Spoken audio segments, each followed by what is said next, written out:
All right, I think the numbers joining are slowing down. So to honor everybody's time, we're going to get started. Thank you for joining us today. I am Katie Klossner, and I am the Communications Manager for Courts. If you haven't already gotten your lunch or snacks, go ahead and grab them. We're just going to do a quick intro and get started. So for those of you who are not familiar with Accords, we actually just received about a month ago our campus center designation. So we're very excited about that. But we are a health services outcomes-based research group on campus. And we are uniquely organized by several methodological cores and programs housed in the School of Medicine. So we're basically a home or a center now for pragmatic research scientists, and we help support them from start to finish, from the concept idea to funding to results.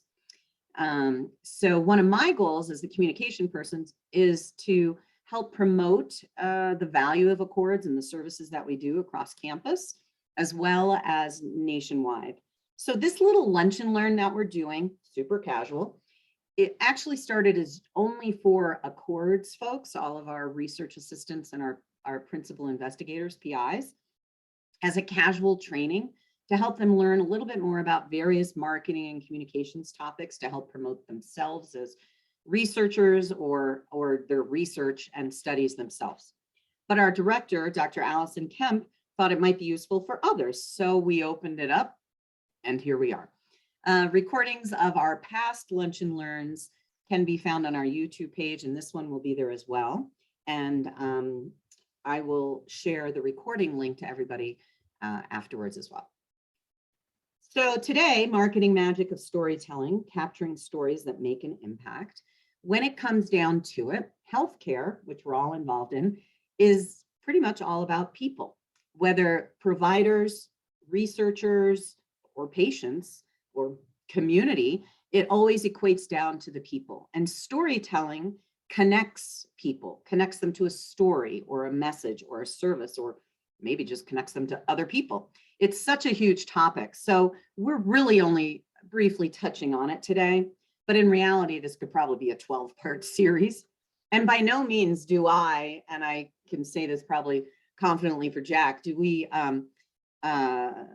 profess to be any experts on the matter, but I'm a lifelong sponge and enjoy learning and implementing new trends to help with all of my messaging efforts in the communication field. So since the pandemic started, it has been super challenging for us in Accords to get stories from our different stakeholders, which is actually what brought me to our guest speaker today, Jack Conard with Memory Fox. So Jack, go ahead and introduce yourself just a little bit. Sure. Nice to meet everybody. My name is Jack. Like Katie said, I'm the customer success manager at Memory Fox. And Memory Fox is a platform that helps mostly nonprofits, but really any mission-driven organization collect stories from their community so that they can tell their own story, right? And really tell the story of their impact to the various stakeholders that they need to communicate with. And so over the past 2 years, as Katie already alluded to it, we've seen quite a change in the way organizations tell their story and really interact with their community, having, going through lockdowns and increase in use of digital communication platforms. And so I've learned a lot over the last 2 years. I've worked with nonprofits throughout the United States of various missions and sizes. And so I'm super excited to be here today to share with you a little bit of what I've seen, a little bit of what I've learned working with these nonprofits, and hopefully something you can take away to bring back to your own department of how you can help engage your community. Thanks, Jack. Great. So if you have any questions along the way, please post in the chat box. We'll do our best to kind of monitor it as we go, but we'll also have some time at the end to answer questions. And I just want to make sure I am definitely recording. Yes, okay. Just always safe to be double checking things. Okay. So just a brief history on storytelling. I know everybody already knows a lot of this, but it is the oldest form of communications. And there's lots of debates about how long it's been around. One place that I read said over 36,000 years. It's the passing on of the history and the stories and the emotions for so many different generations through lots of different types of channels and narratives. And all the narratives that would evoke feeling or an emotional response, like cave drawings or hieroglyphs, carvings, or other art forms, music, books, newspapers, magazines, actual storytellers, or even the town criers. In fact, currently, the most popular form of storytelling in marketing are obviously the direct word of mouth, and then photographs and videos, especially nowadays with social media, right? With Instagram, Facebook, Clubhouse, and TikTok. These are all just the newer channels of sharing stories. And it's definitely shaped and changed how stories are told compared to 30 years ago. And that's important to kind of go over real briefly, but the different channels for storytelling over the years really does shape how the different generations preferred to receive their stories and information. So the silent generation, long time ago, they loved to read everything top to bottom, newspapers still, including direct mail. And obviously they distrust technology. This is, again, and when I say some of these are very generalized. Obviously, you're going to have some folks in the silent generation, your great grandpa, who's like, he's more online than I am.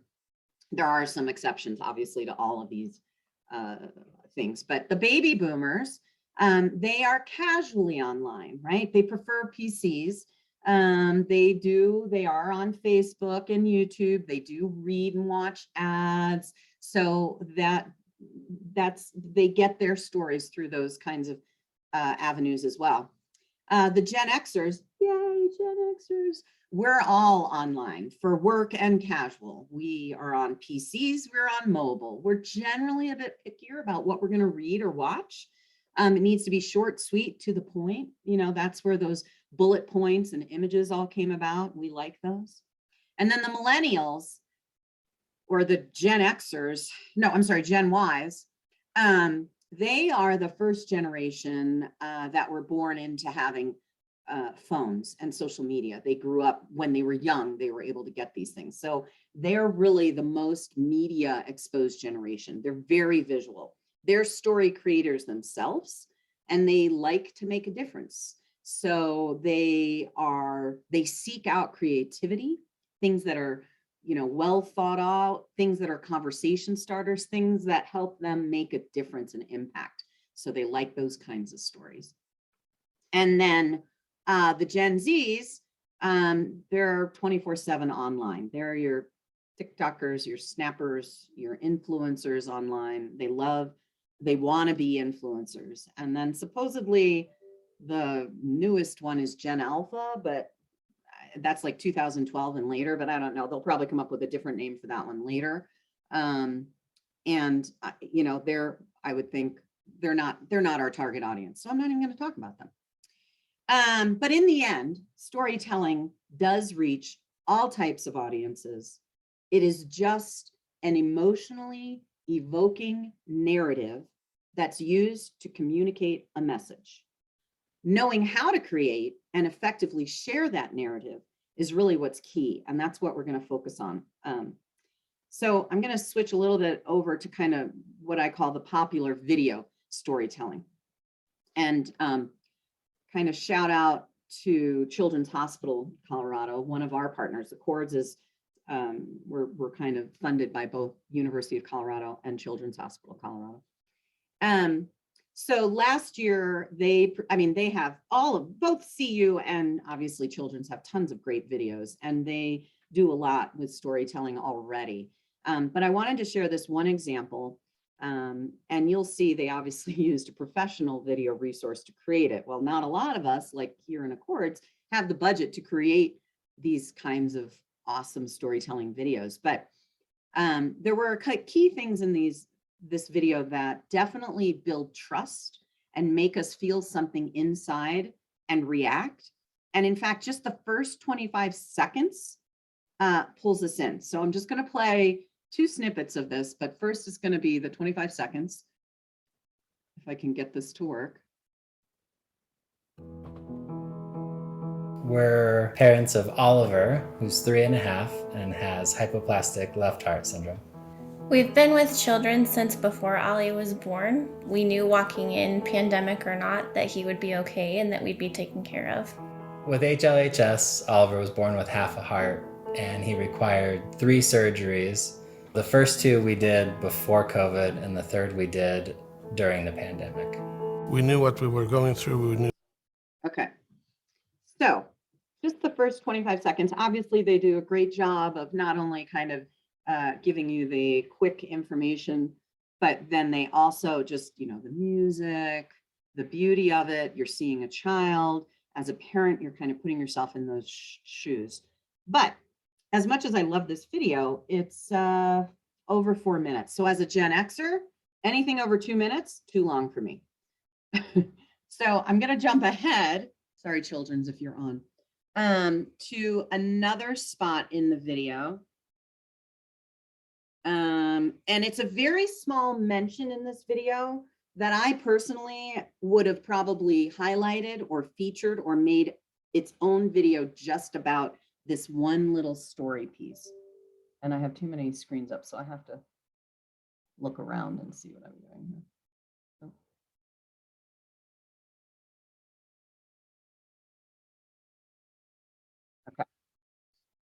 Was suddenly there. We were having trouble getting him to walk one day, so the staff went and printed pictures of snakes and posted them around the unit so that he could go pull them off the walls.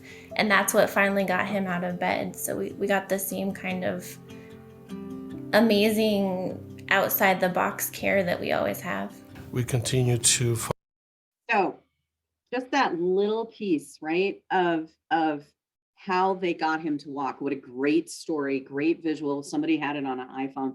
So just in the, that could still happen, right? Chunk of 4-minute video. Oh yes, absolutely, you could. And maybe they did that. I'm just, for the sake of today, I'm just showing, you know, the emotion that this 25-second clips has evoked in us. But in the chat, if you're willing, what kind of emotions did you just get? Can you share, or feelings you had in just these 2 short segments that I played? Just, you know, throw in any thoughts. Follow the same algorithms when it. Stop him from talking. There we go. Hope, empathy, great, squishy, proud, hopeful, squishy. I love that word. Aw, warmth, joy, impressed, tears in eyes, sympathy, right? I got goose pimples just reading your thoughts. That's awesome. Impressed. Yes, it's a very impressed. Oh, see, okay, so it put, you were able to step in and relate to those own experiences yourself. Those are great. So it did what it was supposed to do. Team, great. Yeah, and do you immediately begin to trust not only this beautiful couple with their son, but the care that they received through children's. And so just in those short amount of times, look how great that is. So these are all great, valid feelings. And but Jack is going to share a bit more around the data behind video storytelling now. Maybe if I can get off the video. There we go, Jack. All right. Yeah. And you know, it was pretty interesting seeing all those reactions that we all had. I think it's pretty evident, right? That's not a surprise. And I just always think when I see, you know, a video story such as this, do you think you would have had those same emotions if you would have read a story? Say we would have had a 1-paragraph story about the child and the family, it obviously wouldn't evoke those same emotions.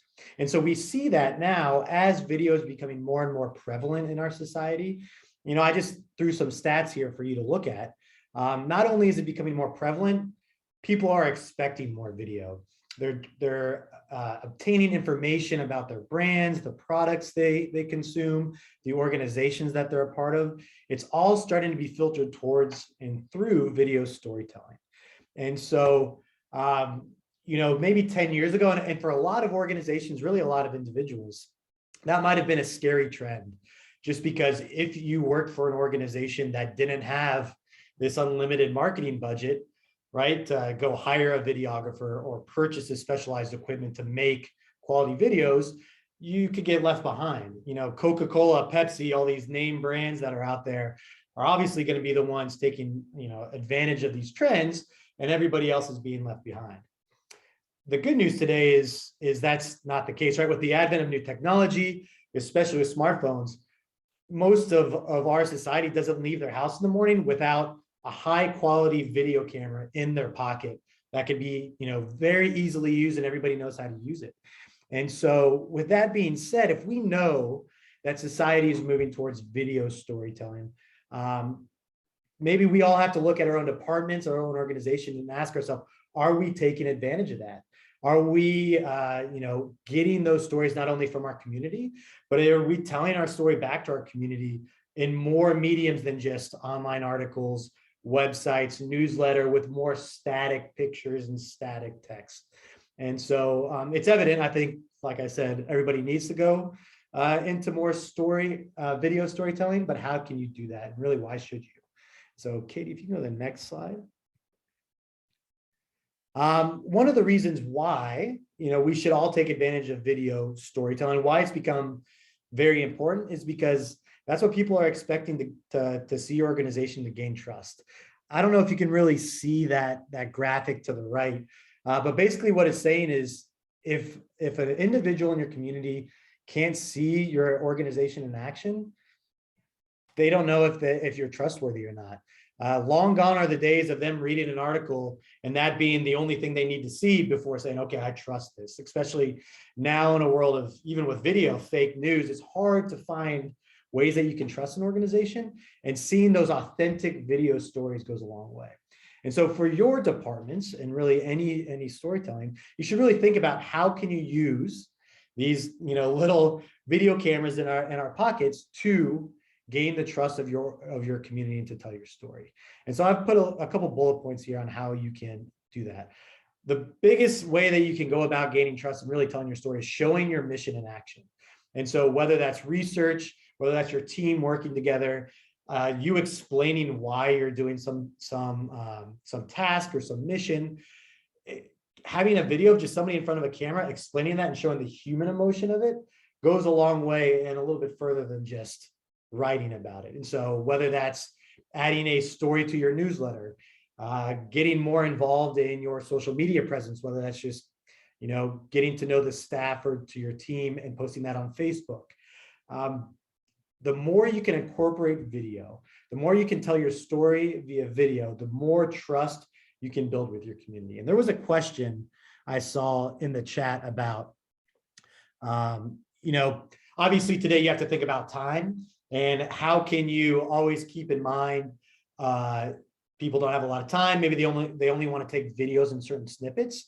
And the key that we found, myself working with nonprofits, is being very specific and always having a message is the most important thing you can do with keeping it short. And so these videos shouldn't necessarily be long, rambling diatribes of your mission and what you're doing this for, but taking very small pieces of your mission and explaining that in a video and then publishing it. You don't have to have the best, most produced video. You don't have to explain everything in one video.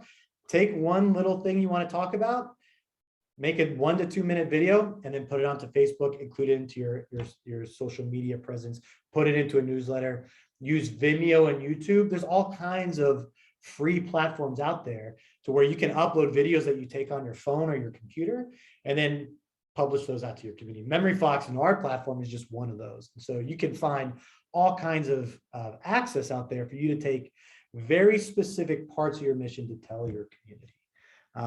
And that was the biggest one. We're not going to obviously waste your time today. We all know the power, but what I would challenge everybody is really looking back, and maybe if you're writing an article or doing a social media post, is ask yourself always, how can I incorporate a video into this story? And so, yeah, Katie, I think that was basically it for me. I don't know if there's anything else you wanted to add onto that. Sorry, I muted myself. I was sitting there talking.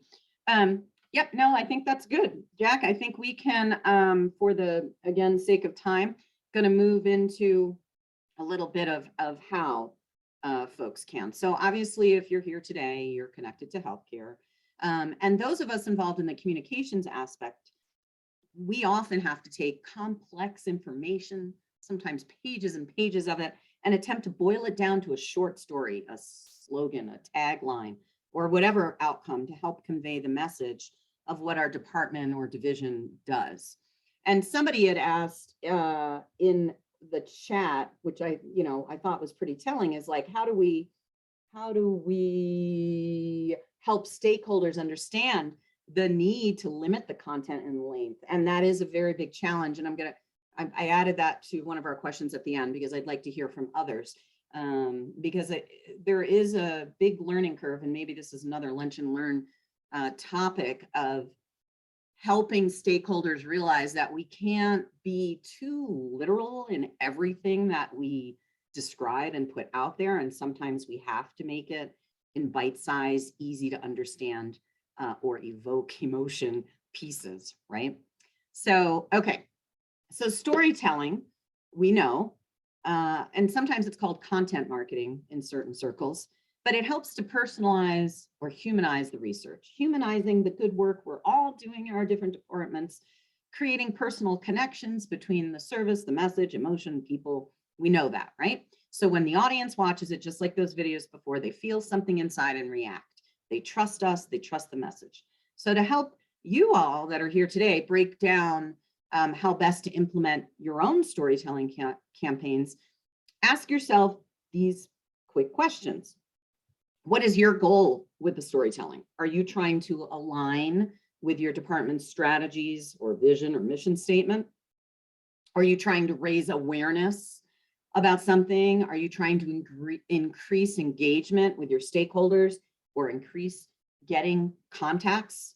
And what emotion do you want to instill? So, squishy, great word. Are you wanting your audience to feel squishy and get tears, or do you want them to laugh? So those are kind of key things you've got to figure out before you get started. And then what resources do you need? Do you have a budget to do like a beautiful, professionally made?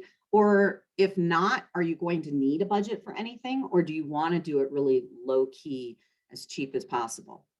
And this one is a big one. Who is your target audience? So in the instance of Accords, we actually have 2 target audiences. That makes my job a little challenging sometimes, because I can't necessarily control how an audience is going to come across our information. So our 2 audiences, which I think probably many of you may have these same, but we have a national external audience of healthcare researchers, faculty, and providers.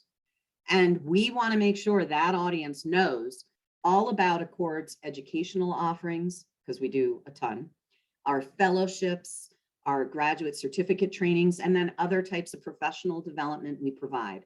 We want them to be wowed by us, that we want them to come work for us. And then our internal audience is campus, right? Those are the faculty researchers. And our primary message for that audience is that Accords is this one-stop shop for your faculty researchers to apply for grants through and conduct your T3, T4 translational research.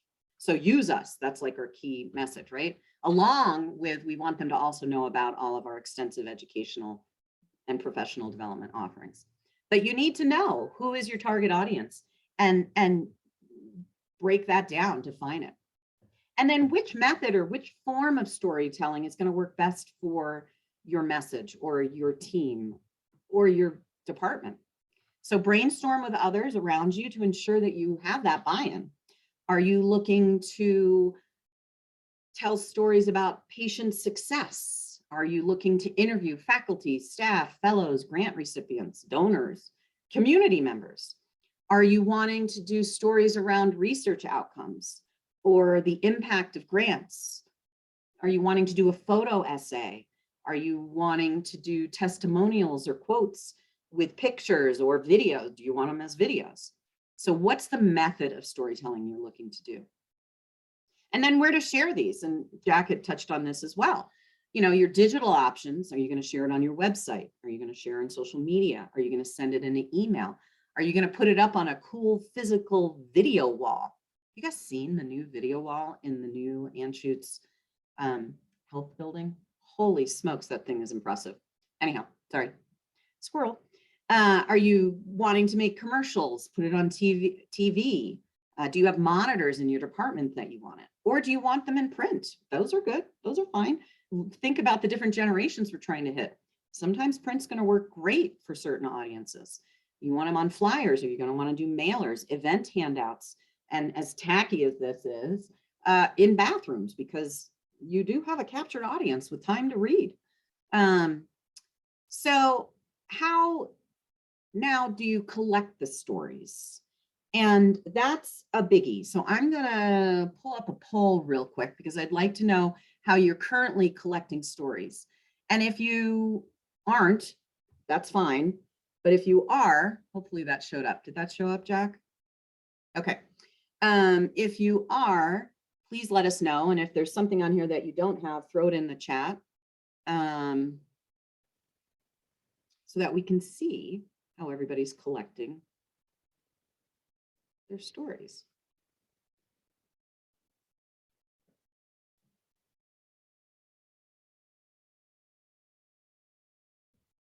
Oh, it's good turnout. Okay, it's slowing down. You guys see the results too? Okay, just because it's not showing on my screen, so it scares me a little bit. Okay, so it looks like personal interviews currently in the lead, email requests a second. So again, think of these, those generational targets that we talked about in the beginning. Personal interviews, that's going to hit everybody. That's great. Email requests, that's going to hit your baby boomers and your Gen Xers, which may be your target audience, and that's great. And then we've got, the other ones that are still there, and some folks that aren't collecting stories yet. So that's great. So as I mentioned before, when the pandemic hit, Accords was we had some challenges. We were in the midst of some big video projects, one that we were creating for our internal campus audience, and one that we wanted to create for an external audience. So to go from having a camp, and I was only at like a month on the job too, when the pandemic hit, but to go from having a campus and available people, our stakeholders that would be able to come in and get recorded, or we could go to them and get recorded, to all of a sudden we didn't have a campus and everyone is at home, definitely hindered things. And we tried for several months having our stakeholders create their own selfie videos, sent instructions, sent links. I even arranged so that they could get little tripods at their home. We tried all sorts of different things for our stakeholders to send us these selfie videos using their smartphones. But out of about 15 or 20 we received, only 3 were really usable, were good quality. The rest were pretty poor, lots of motion sickness going on, or just major tech issues. And surprisingly, while the younger generations, they have no issues taking videos of themselves, but the other generations do. And that's what brought me to Jack and Memory Fox. I happened to stumble upon this super simple tool because I have received an email from a breast cancer nonprofit that I'm involved with. They were asking survivors and caregivers, of which I'm both, to provide their cancer story for some advocacy congressional project that they were working on. And as I was recording, I was so impressed with how easy it was. And I was like, wait, so I did a little research, and now Accords is a customer. But by no means are we intending for this to be a sales pitch, but we did want to show you how cool this one tool is that Accords is now using to collect stories, and we're making it uber easy for the end user. And I'm going to have Jack talk a little bit next so you can see why we like it so much. Yeah, and again, not as a sales pitch, and I'll make sure to incorporate some lessons learned that you can take for any platform that you use. But just for us, that the survey or the poll, for those that didn't see the results, personal interviews and email requests were the 2 top. And especially with COVID and, now with pandemic, maybe, post-pandemic life, getting personally one-on-one interviews might not always be feasible, especially if your community is spread out all over the US. And email can get a little complicated with trying to walk somebody through instructions. So here at Memory Fox, we've tried to solve that problem in that being able for you to ask your community to tell you their story, just using their smartphone or the computer that they have at home, without them having to leave, without you having to visit them, and just walking them very easily through the product. So we're just going to show you a little bit about it. It takes less than 5 minutes because that's how easy it is to record or to submit a video.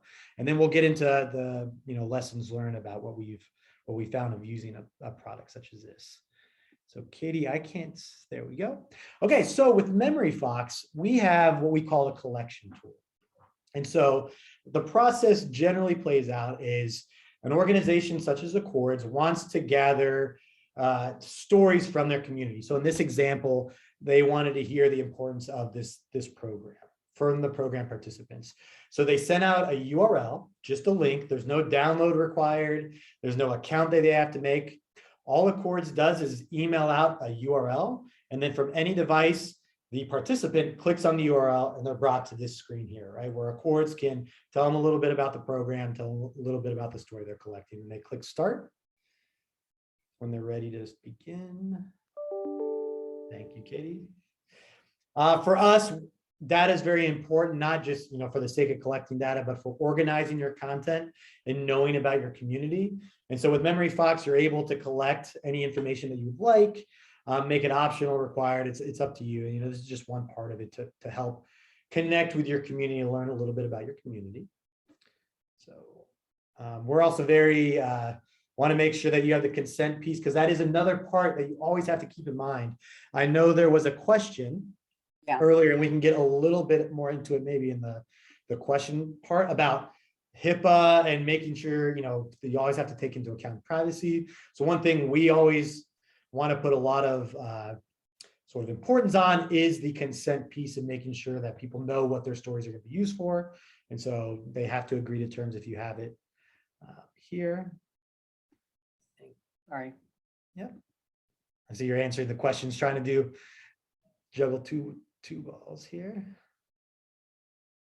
And then they're brought to your collection screen. And so this sort of goes to what I was alluding to earlier about when you're asking your community, engaging with your community, just trying to be specific and give them a starting point.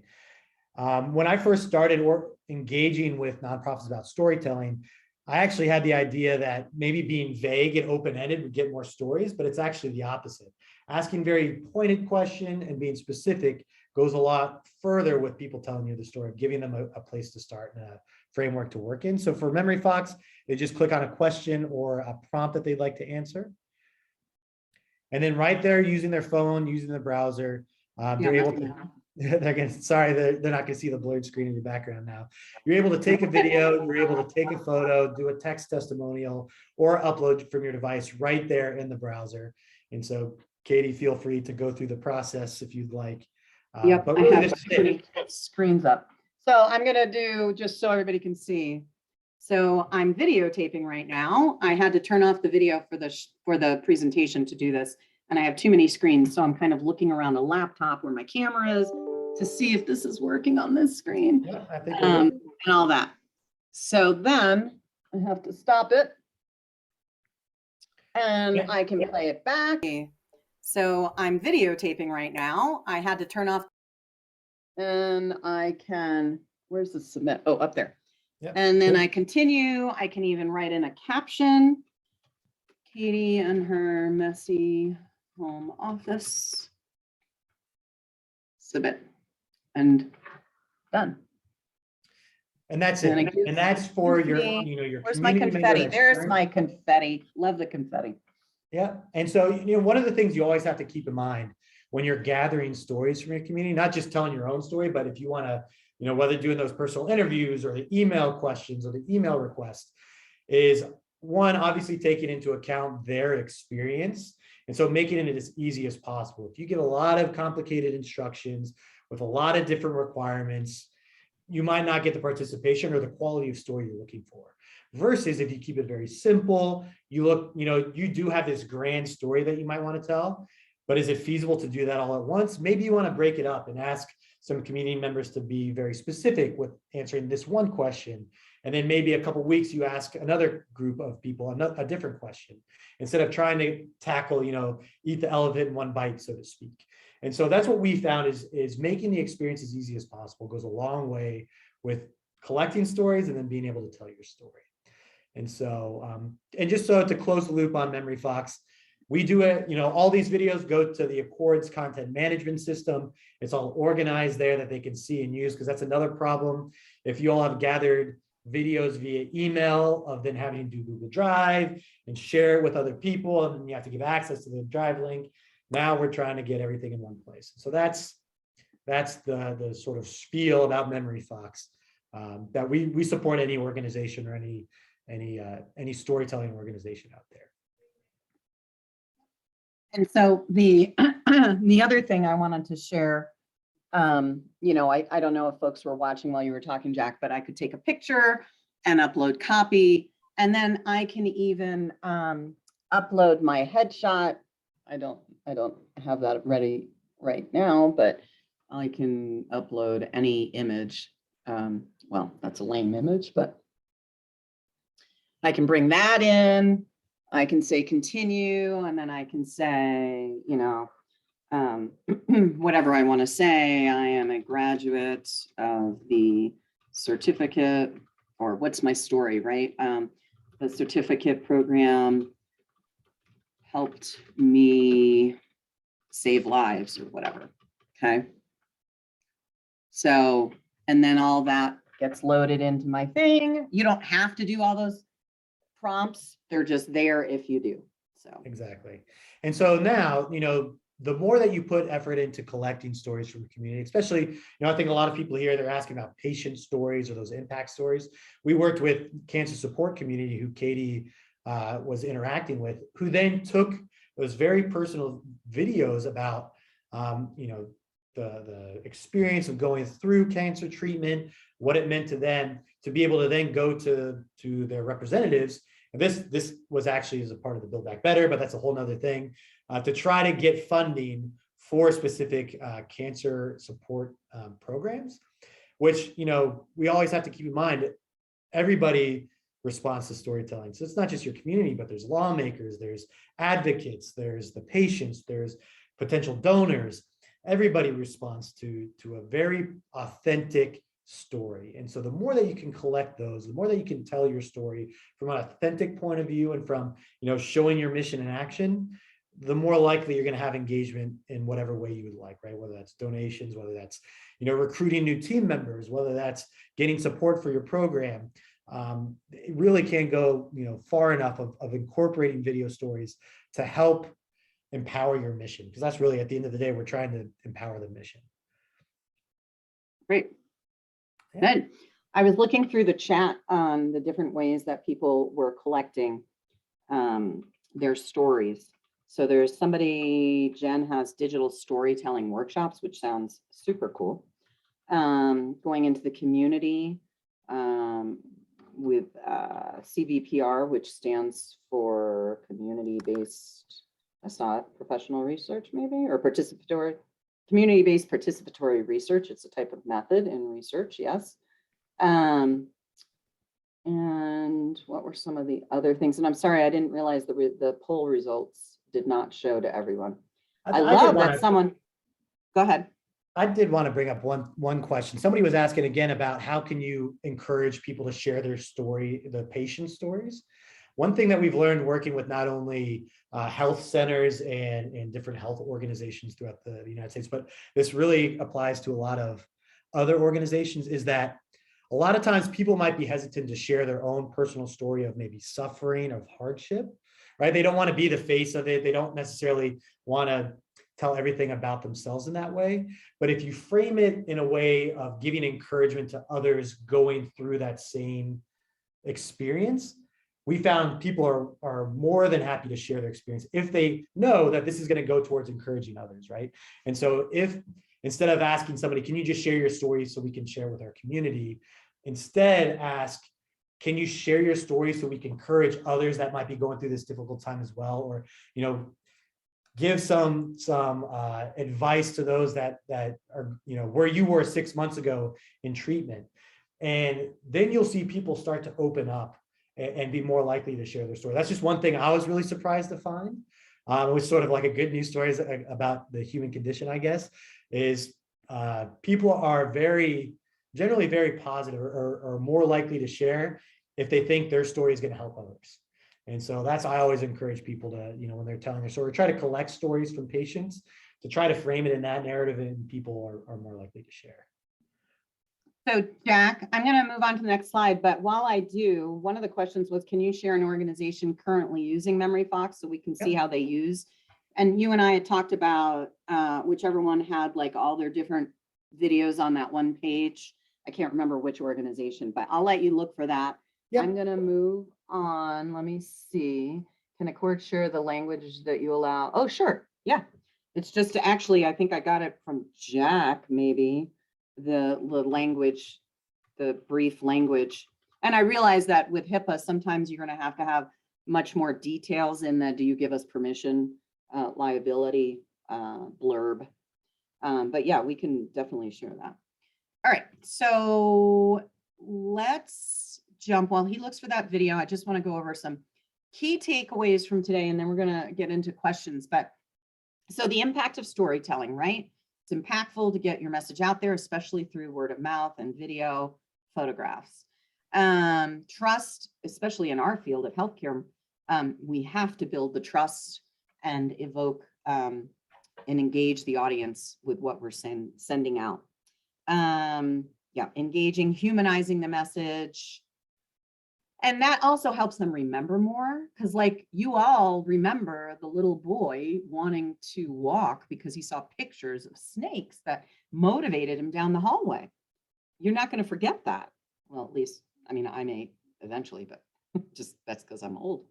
And then, you know, I shared a few tips on how to get started, defining that target audience and what method of storytelling, and that MemoryFox is just one way of collecting your stories in an easy way for the end user and an easy way for us on the back end. And I'm going to pull up while Jack is, I'm going to switch over to Jack, maybe give him controls. Yep. Give me 1 second. I'm trying to find. You're good. Yeah. Okay. I think if I can do that, or you can send a link and I can pull it up. It's either whichever you prefer. I think I'm ready. Let me share my screen. Does it let you share? Are you ready for me to share my screen? Yes. Okay.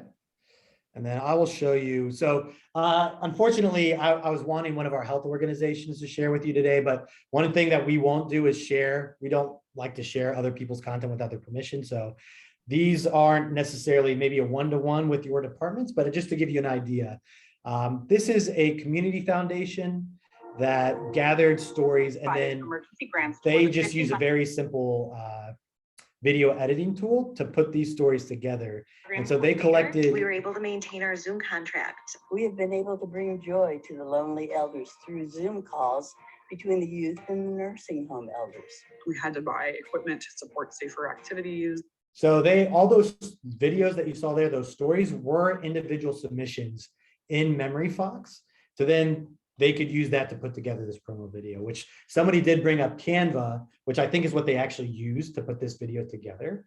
And so, you know, you can use MemoryFox to collect these stories from your community. And we're actually working on a Canva integration to easily export all of your videos, all your photos that you gather from MemoryFox straight to your Canva account. So then you can make these video editing tools. And then we will also eventually have our video editing tool. So that's just one way. Another thing I'd like to show you is this is Hiring Our Heroes. They are a veteran hiring service who helps transitioning, you know, veterans going out of the military get a job within the, you know, civilian world. And so they collected stories from veterans that are part of their fellowship program. Specifically, they wanted to highlight their female veterans to elevate their voice. And so they collected these videos, these stories, and then used our video edit or our story builder tool to make a mini website. And so this is actually just a standalone URL that they can send out in a newsletter, they can send out in an email, put onto their website, or share in a social media post, where people can then come. The Hiring Our Heroes Fellowship. Right, and hear very personal stories from the veterans themselves. And so, you know, you can get as professional, right? And I say quote unquote professional because these days, there's all kinds of free tools out there that you can use to make it look very professional, or just stick with the authentic videos, because what we're finding is people are valuing that authentic video more than the overly produced sort of commercial type video, and not even, reference back to that video we watched earlier. What part of that video really invoked your emotion? Was it the beginning where, you see the parents throwing their child in the air and it looks like a commercial, or was it the very, sort of shaky phone video showing the child taking his steps, coming out of bed? That obviously wasn't produced. It was taken from somebody's phone, but it was live. It was there. It was in the moment. And that's what we're finding is people will give you, don't feel like you need to make this superly produced video to tell your story, because people connect with authenticity. But I hope that's just give you a little idea of what people use this for. But, just to continue, they use it for internal storytelling, to recruit new members to the team, to show their mission in action, obviously impact reporting, grant reporting, grant applications, general applications, anything that you can use a story for, we're here to support. And so really, anytime you connect with your community, you're using stories. So I hope that answers and shows you a little bit about how people have been using Memory Fox. Yeah, and I was going to show them real quick too. So we just started that D&I CERT program, but this is one example of how Accords was using it. Matt submitted his headshot. He gave some blurbs. I, of course, tweaked a little bit and just kind of created this little thing in Canva. And so we used it as a tweet on our Twitter page. And then there's another one here from the same thing. I don't know how much these are stories per se. This is just her thoughts. This was the shout out. I think Matt's was more of the story of how it impacted him, the program. But we still used Memory Fox to collect that. So, okay. So let's look into the questions a little bit. Thanks, Jen, for sharing your story about using Memory Fox. Yes, we have one of our, you can see in the chat. I don't need to explain that. So, okay, is there a way to help stakeholders understand the need to limit the content and length when they want to add more and more information? I'd be eager to hear what other people do. I think I finally have gotten through, just even with our video project alone, my stakeholders are probably more in the baby boomer generations, the ones that, I want to please and impress. And so, they'll watch a little bit longer than 2 minutes, but they understand now after going through these videos and seeing different takes and different versions that we do need to keep it short and sweet. So it's a constant battle. I don't really have a good answer for that one. And I think in the tool of Memory Fox, anyhow, we do clearly say, I mean, this is for the people recording it. These aren't necessarily your department stakeholders, but we say, in 300 words or less, or in a 2-minute video or less, share your thoughts on blah, blah, blah. So we are trying to gear people to not talk forever and ever. So in video storytelling, are you typically using PowerPoint and embedding the video there? I do not. I mean, I had a video in this one. It was a YouTube video.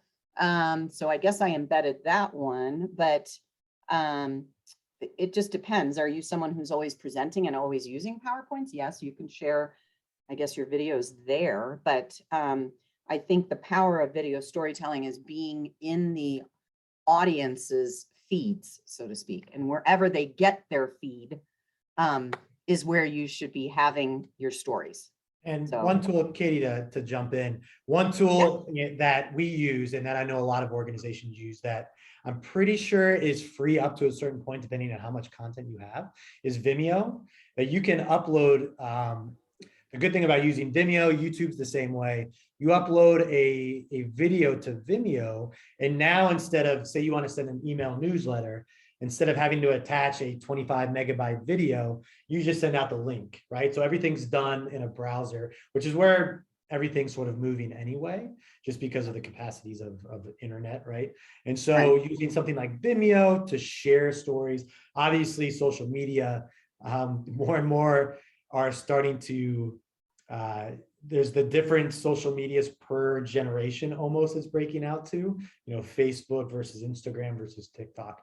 And so being able to access all of them and not being afraid that if you are in, maybe haven't used TikTok before, just trying to jump in and start a TikTok account, even though you think it's for, 16-year-olds and showing makeup tutorials. Everybody uses it. Everybody, there's no reason not to get into it. And so Yeah. I on recommend TikTok. and even just Googling different platforms is easy to do as well. Right. Um, So I think we touched upon the HIPAA and how there is that liability clause, at least in Memory Fox. And then advice or techniques, again, getting patients and families. Where are they? My guess is most families are on Facebook. And I know when we're looking for like study participants, I'm not necessarily looking for posting study participant requests on Twitter, because that's not our audience on Twitter. Our audience on Twitter are the healthcare folks. But in Facebook, that's where we can set up targeted advertising to reach those folks as well. So cost, I know that's been asked a couple of times. Well, here's the thing. So when I discovered Memory Fox, I of course reached out to folks over at CU Communications and said, look at this tool, how cool. The university should purchase it so all of us can use it. And I think they're looking into it, they're researching it, or they understand the value of having a tool like this. So if they get it, then I'm assuming it's going to be much cheaper for the rest of us to use the tool that will just be branded, University of Colorado Anschutz is my guess, Medical Center. But Accords did purchase it for this year, and we negotiated. So I would encourage you, if you're interested, Jack can probably connect you to people, because Jack's not necessarily sales, right? No, I'm not. But just and also to answer that question, we actually do a very different pricing strategy or pricing system for our platform. We call it equitable pricing because we support nonprofits or organizations. Those are our customers. We actually price based on the size of your organization. And so, right. Which that's is tough something when we're a university. Yeah. And so, and that's, and we're flexible, right? And so whether that's finding a way that we can get you access, right? We're here to support. And so if you're interested of even just talking pricing or getting a demo, then I'm sure we could set something up because we'll find a way, right? We'll make sure that we can get you access. Well, and I would even, sorry, go ahead. No, finish what you're saying. So I did want a totally different to change it. I was talking about incentives. I think Patricia. Yeah, I saw that. That was the next question. Yep. And so to speak on that, what we have actually found is you would think gift cards, different like Amazon gift cards, something like that would be a good incentive for a lot of storytellers. We're finding that's actually not the case for mission-driven organizations. Those that include monetary incentivization really don't move the needle. What we found that does incentivize people to share is feeling like they're part of the mission. And so now this is not the same if you're for a for-profit, right? Maybe having some sort of dollar value incentivization would work. But for mission-driven organizations and nonprofits, we're finding that if individuals, your storytellers, if they feel that by sharing their story, they're helping drive the mission forward, that they're part of the organization, they're part of the mission, then it's keen in on that internal incentivization, or that internal, there's a word for it, I can't think of it now,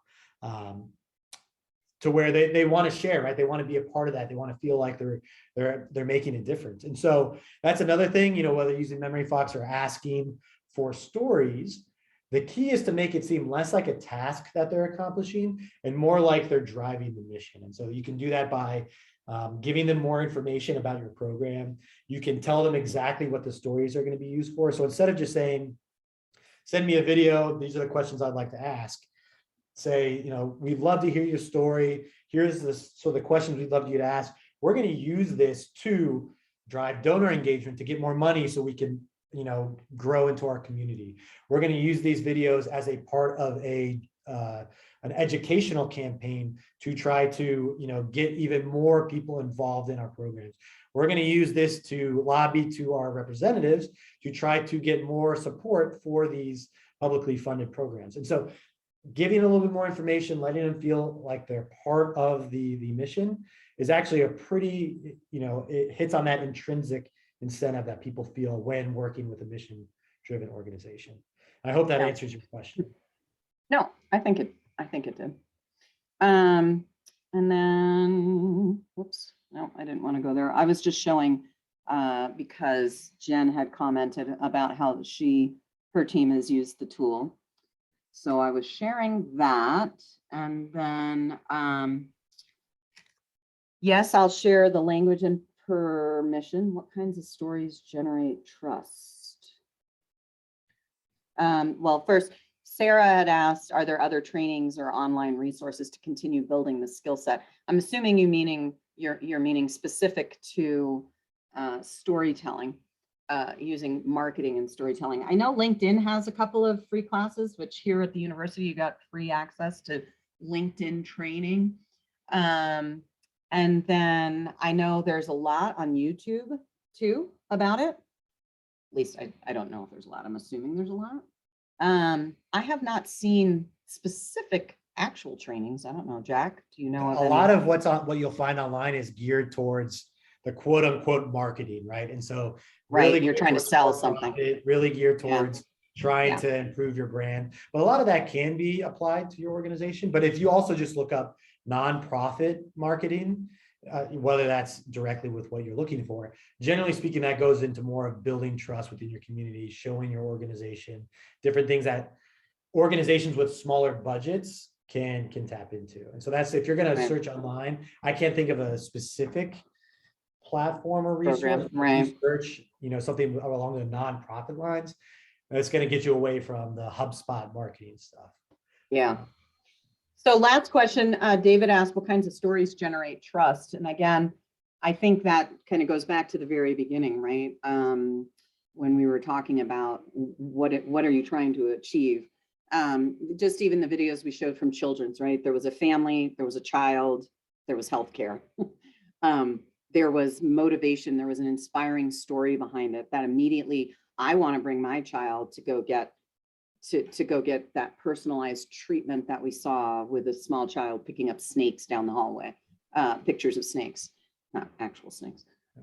So I mean, again, that's the whole purpose of storytelling, right? Is that we're trying to evoke emotions and build trust in the story that we're telling. If you tell a story that's about like why you should speed on I-25. I mean, I don't know. I'm trying to think of like a story that might. Well, I think any story that you're telling about your organization or what you want to tell, if you put the human aspect to it, right? And so instead of telling maybe an organization-wide story, if there's a way that you can invoke or highlight individuals, then people can connect on a much more personal level with an individual that's going through this experience versus the organization, right? Or the department. Right. One thing I was taught a long time ago, way back when I first started getting into marketing, we had pictures of buildings and nobody was in it. And we had, and they were like, no, if you want people to relate to your story, your message, your image, make sure they see people and they connect to the people. Don't show them pictures of buildings because that means nothing to them. So that just kind of made me think of that. Yeah. So. All right. Well, thanks everyone for joining. I will follow up with a recording and a survey. Appreciate any feedback you give on that. If anybody's even still on, I don't know. I will stop the recording now. Thanks again for joining. Thanks, everybody.